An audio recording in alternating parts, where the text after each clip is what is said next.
It is a truth, universally acknowledged, that education is the foundation for a better life. It is the building block of forming a career, earning a suitable living, and making dreams come true. But at times, education does come with a price. Is it the truth? Is it fair to all concerned? Will it build goodwill and better friendships? Will it be beneficial to all concerned?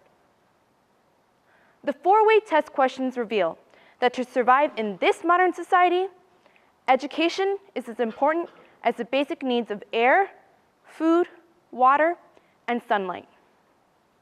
Those of us here in this room are fortunate enough to regard the United States of America as our home.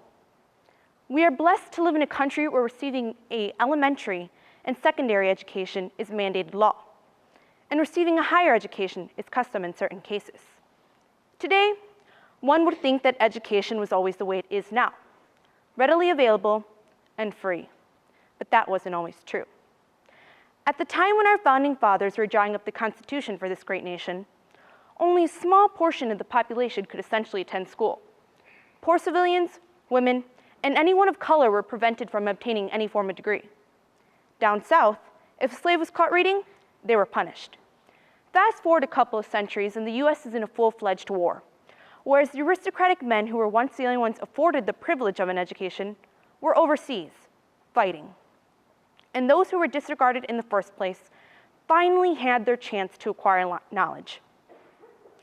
As westernization made its impact, more and more people flooded colleges and universities across the land. For women, it was truly a remarkable time period because rather than going to college to get their MRS, Mrs., they were going to college for themselves. Like the suffragettes before them, women were advocating for their rights as citizens to receive something that should be afforded to everyone, an education. Later, the civil rights movement spread, and the landmark case Brown versus the Board of Education that overturned Plessy versus Ferguson declared that the separate but equal clause within schools was unconstitutional, which finally gave African Americans their right to an education they deserved. Is it the truth? It is the truth that the No Child Left Behind Act and the plus 4,000 colleges and universities across this nation are proof that the educational system in the United States has developed into one admired and esteemed across the world. However, admiration isn't enough. As citizens of a world power, it is our moral responsibility to promote the idea of sustainable education and advocate for the rights of people who want to pursue learning in other countries and areas of the world that aren't as fortunate. Is it fair to all concerned that through luck, destiny, or some form of happenstance, we get the right to an education when others can't? This very day, there are thousands of Pakistani girls who dream of going to school, but can't due to fear and repercussions from the Taliban. The world was outraged to hear of the attack on 14-year-old girl Malala Yousafzai, who was shot in the head by Taliban gunmen for openly campaigning for the right to an education on her online diary blog.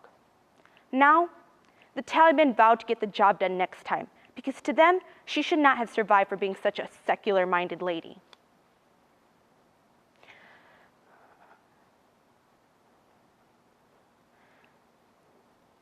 It is truly shocking that in this modern society, there are people still being persecuted for wishing for something as inconsequential as an education. Because frankly, an education is something I feel should be free and open to everyone. There is no reason for countries as developed as Pakistan, or even other places besides the Middle East, where people who want to pursue an education are treated like the accused witches of Salem, Massachusetts.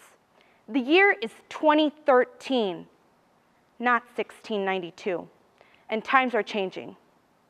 These attacks are a testament that as long as girls like Malala Yousafzai are victimized for yearning for an education, there is nothing fair about this world. Will it be beneficial to all concerned?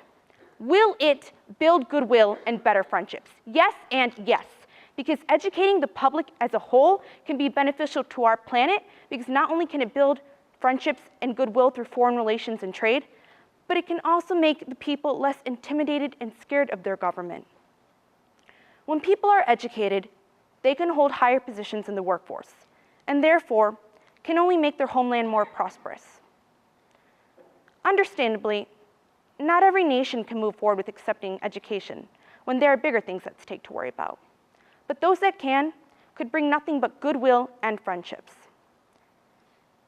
As a 17-year-old girl who wants to go to college and eventually medical school, I know firsthand what an education can mean for one's quality of life. My own father, who grew up in rural Guatemala during the time of their civil war, had to leave school at the age of 12 to help support his family. He never had the opportunity that so many of us take for granted to continue with his education. So as a parent, he encourages me to pursue my passion and get my degree. I dream of the day when girls like Malala Yousafzai can go to school without being attacked in the streets by men who think they know what's best. Is it the truth? Is it fair to all concerned? Will it build goodwill and better friendships? Will it be beneficial to all concerned? The four-way test questions attest that education for all who want it is something I feel very passionate about. And I know that it will take time for the idea of it to be accepted universally for all people, but I know that in my heart, it is humanly possible, and it will happen. Thank you.